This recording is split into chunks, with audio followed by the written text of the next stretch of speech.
Queridos irmãos, nós vamos continuar o nosso estudo e agora nós vamos estudar, nós vamos ler, vamos recordar a história de Abraão. Abraão tem aqui uns 15 versículos falando sobre ele e ele foi considerado o pai da fé.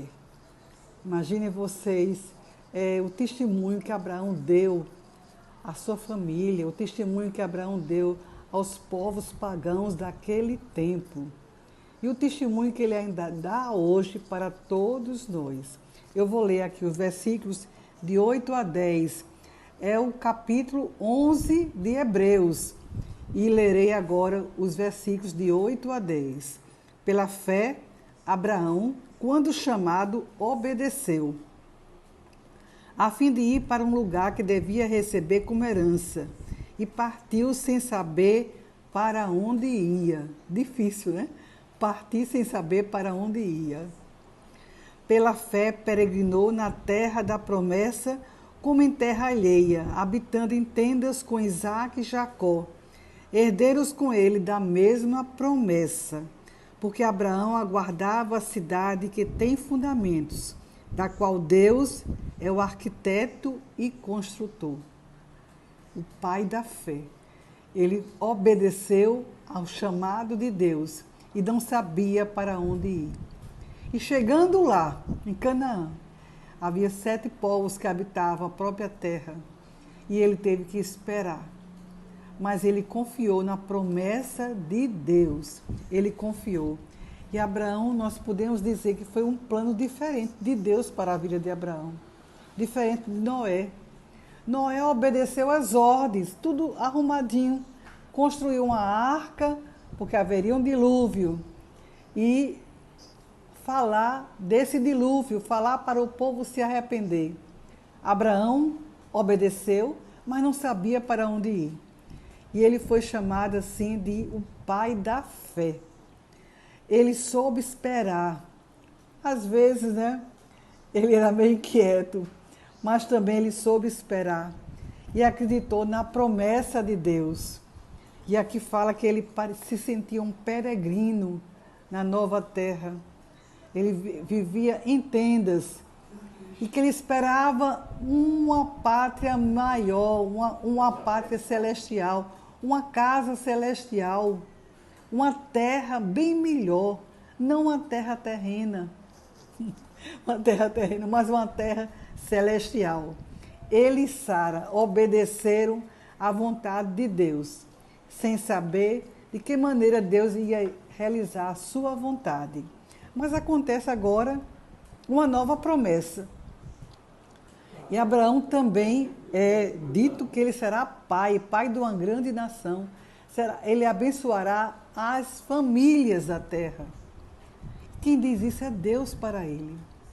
E olha o que é que vai acontecer aqui nesses versículos, agora 11 e 12, diz assim: pela fé também, a própria Sara, apesar de não poder ter filhos e já ser idosa, recebeu o poder para ser mãe, pois considerou fiel aquele que havia feito a promessa.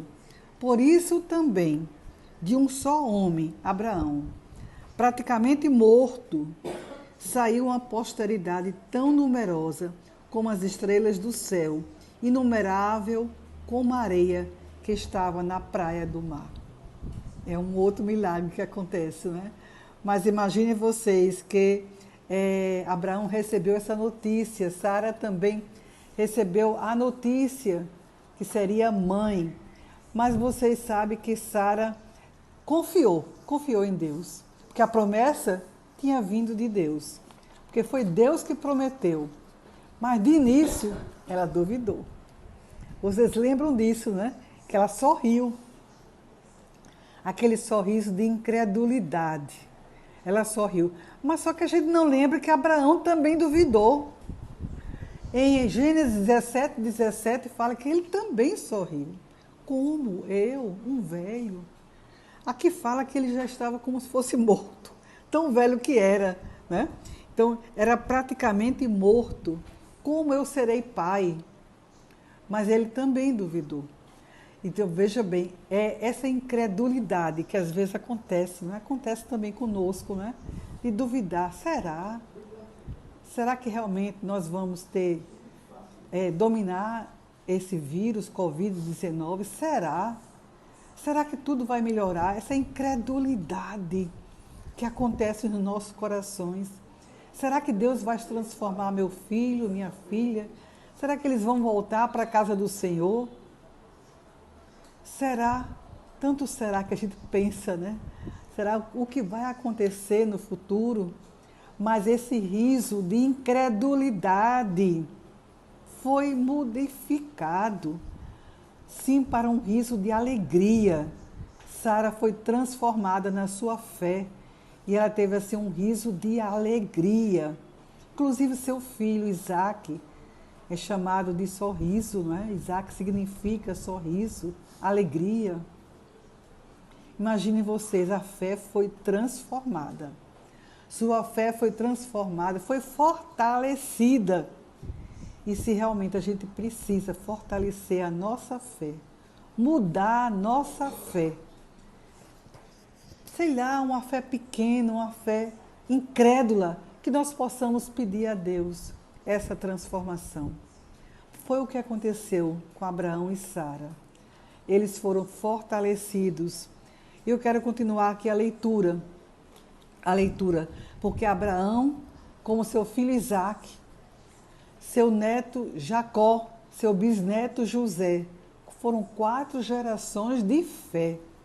Eles não eram perfeitos, eles pecavam sim, também falhavam igualmente a nós, mas podemos dizer que eles dedicados a Deus, e que eles creram, e que eles tiveram uma fé tamanha, que até hoje ainda fala. Diz assim no versículo 12, versículo 13, aliás. Todos estes morreram na fé. Não obtiveram as promessas, mas viram-nas de longe e se alegraram com elas, confessando que eram estrangeiros e peregrinos na terra.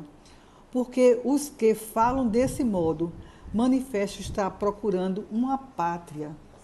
E se na verdade se lembrasse daquela de onde saíram, teriam oportunidade de voltar. Não era isso que eles queriam? Mas agora desejam uma pátria superior, isto é, celestial. É o que nós desejamos também. Uma pátria celestial. E eles desejaram isso. Por isso Deus não se envergonha deles. Deus não se envergonha deles, de ser chamado o seu Deus, porque Ele lhes preparou uma cidade. Que bonito, não é?